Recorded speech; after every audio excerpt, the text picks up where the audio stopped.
I was trained for one submarine, my guys were trained to do what they were told. That's a deadly combination. We all know organizations where people just followed the leader into disastrous situations. So I got my guys together and I said, hey, we got a problem here. I was trained for another submarine. You're trained to do whatever nonsense comes out of my mouth. That's right, Captain. I mean, they knew. They already knew. I was pretty much talking to myself. So I said, what are we going to do? What are we going to do, guys? And we talked about it. Okay, what I really wanted to do was get ready for the inspection. But we were sitting in the wardroom. We spent a couple hours. We were talking about it. And we came up with all these different things. And, well, you Captain, you just got to be smarter. You got to give better orders. It's like, well, how am I going to learn a whole nuclear submarine, miles of valves and pipes? I spent a year learning Olympia, 2 weeks over here. So in a year we'll be safe? That's not going to work. We had to deploy the submarine in 6 months. So we talked about it, and they said, okay, there's only one logical solution. We figured it out. You, they're pointing at me, you shut up. What do you mean? That's not what captains do. That's not what captains of nuclear submarines do. They walk around. They give orders. They sound like Russell Crowe. Head 2/3, dive, make it up 500 feet. Helm left 15 degrees rudder, steady course 255. Load torpedoes and tubes 1, 2, 3, and 4. Flood down, open outer doors, right? And I thought about it. And you know what? They were right. So at that point, I vowed never to give another order. And if you came down on my submarine, it would have been very confusing because you couldn't have pointed. It would have been hard to say, well, who's the captain here? Because you wouldn't have seen me giving orders.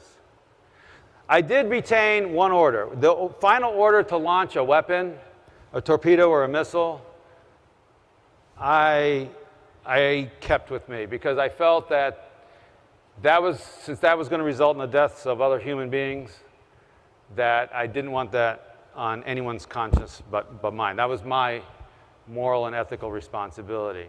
But even though everything else, in the Navy, there's long lists of things that says the captain has to authorize. Captain should authorize. You got a couple nukes in your group, they'll tell you it's true. Captain authorize, submerge the ship, get underway, start up the reactor, shut down the reactor, connect to shore power, divorce from shore power. On and on, break rig for dive, on and on and on, pages of these things. I just refused to give those orders. What we replaced it with was intent. Instead of giving instructions, if you want your people to think, don't give instructions, give intent. So they would come to you, hey, what do you want me to do? Well, left full rudder, steady course 255. No. I say, well, what are we trying to accomplish here today? Well, we're trying to get in position so that when the enemy submarine comes through, okay, so where do you think we should position the ship? Maybe over here. Good idea. Go there. You give intent to them, and they give intent to you. So my officer stopped requesting permission. And every other submarine, Captain, request permission to submerge the ship. Submerge the ship. Submerge the ship, aye. On Santa Fe, Captain, I intend to submerge the ship. Very well. And they did it. And it might seem like it's a very small, nuanced change of language, but it was hugely powerful because the psychological ownership now shifts to them. They need to discover the answer. Otherwise, you're always the answer man. You can never go home and eat dinner. And so we started doing this. And it was hugely powerful. Actually, we went another step.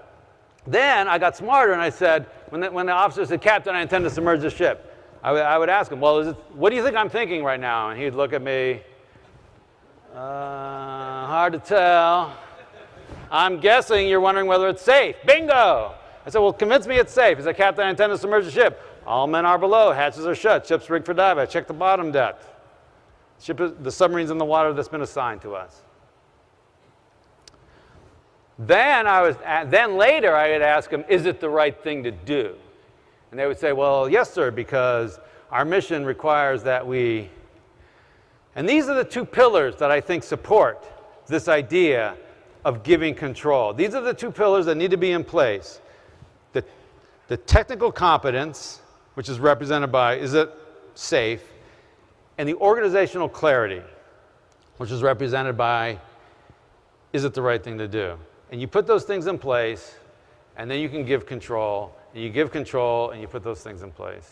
And you are off to the races. So think about what's happening now. My officers are starting to think like me, because I have to think like, where should we do the ship? And so the guys below them. Now this took 24 hours to happen. It took a couple years for the full implementation, but immediately there was change. The officers started thinking like me. And so pretty soon I could go in the engine room, find the engine room lower level watch who was taking logs in the lube oil pumps, and he would know what the submarine was doing. He would know whether we were up tight, close to the enemy, and it was time to stay quiet, or whether we had backed out a little bit, and this may be a good time to change filters and make a little bit of noise. A year later, we received another inspection. A year later, we received an inspection. The inspecting team gave us the highest grade they had ever seen. Not that year, not in the Pacific, ever seen. Why? I mean, this crew had a captain who was a dummy. It's because that needle started moving up. And on another submarine, there was one guy in charge, one guy giving orders, one guy thinking, and 134 people doing what they're told. I don't care how smart you are. On my submarine, I got 135 thinking, active, passionate, creative, proactive, taking initiative people. It's a tidal wave. You don't stand a chance.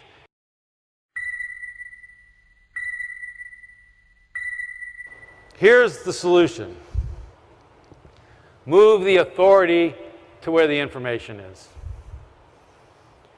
You mean the software engineer can decide whether we ship the software? Yeah. You mean the client, my salesman can close the deal? Well, up to $1,000. No. Yes. Whatever the price? Yes. What does it take to make that happen? Now, if you're picturing a lot of people out there doing crazy things and a bunch of arrows going in a bunch of different directions, you have the wrong picture. You create the environment so that those people are out there making decisions as if the CEO were standing right behind them. And if it's not the same decision, it's actually a better decision because they have the information. And not only will you get better speed of execution, because now you don't have this delay, what happens is those people feel like they matter because they're thinking. You engender thinking. You create the environment for thinking. The secret is nothing I said is hard. There's nothing hard. The only thing that's hard is you.